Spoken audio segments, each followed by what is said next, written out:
Dans cette vidéo, nous voyons comment fonctionne le plugin Blog, donc la possibilité d'ajouter un blog à votre environnement Framework 360. Tout d'abord, allons sur Personnalisation, cliquons sur Fonctionnalités, cherchons Blog et installons-le.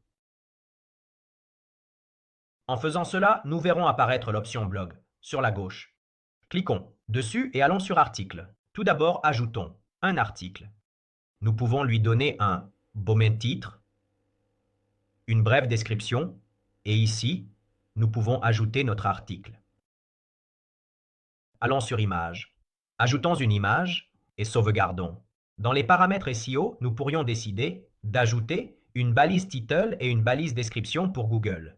Enregistrons. Allons sur Contenus page. Ici, nous devrions créer la page du blog. Cliquons sur Ajouter du contenu, blog. Articles et sélectionnons tous les articles. Si nous avions créé des catégories dans le blog, nous pourrions sélectionner quelle catégorie afficher. Pour les colonnes par ligne, mettons 3. Ainsi, 3 articles seront affichés. Côte à côte pour mobile ou tablette, d'accord. Allons sur Structure. La structure est en pratique la structure du bloc de l'article qui sera dupliquée pour chaque article. Si dans ce cas nous avons 3 colonnes, la structure sera celle d'une seule colonne. Dans ce cas, nous allons créer par exemple l'image principale, qui est l'image vide que nous avons ajoutée auparavant. Comme nous pouvons le voir, elle est ajoutée. Mettons-la au centre. Ajoutons un titre qui prend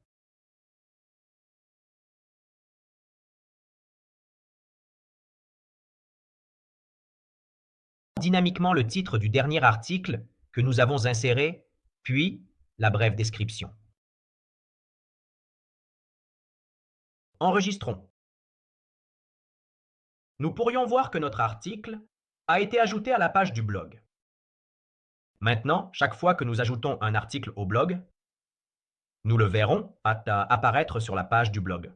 L'onglet Structure, comme nous l'avons vu, sert à ajouter des contenus dynamiques que nous pouvons contrôler dans la section correspondante. Cliquons sur Article. Essayons d'en ajouter un autre. Dans ce cas, dupliquons celui-ci. Ainsi, nous allons plus vite. Changeons l'image, ajoutons une image et enregistrons. En rechargeant la page du blog, nous pourrions voir que le second a été ajouté. Retournons à la page du blog. Si nous voulons ajouter un espacement entre les deux articles, nous n'avons qu'à ajouter des pixels dans l'espacement des colonnes. Ainsi, les articles seront espacés. D'accord, maintenant, nous devons les rendre cliquables. Pour les rendre cliquables, nous modifions le bloc dynamique. Allons toujours sur la structure de la colonne unique. Par exemple, nous voulons rendre l'image cliquable pour que lorsqu'un utilisateur clique sur l'image, il soit dirigé vers la page pour lire l'article. Cliquez sur Événement, ouvrir la page liée.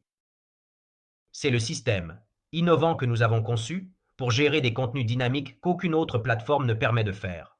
Par exemple, rendons également le titre cliquable, on est toujours ouvrir la page liée. D'accord. Enregistrons.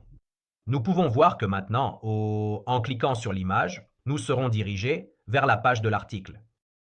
Voulons-nous modifier la page de l'article? Aucun problème. Allons sur les pages, cherchons la page article blog ou un titre similaire, c'est moi qui l'ai nommé, probablement article blog. Comme nous pouvons le voir ici, j'ai déjà ajouté une structure.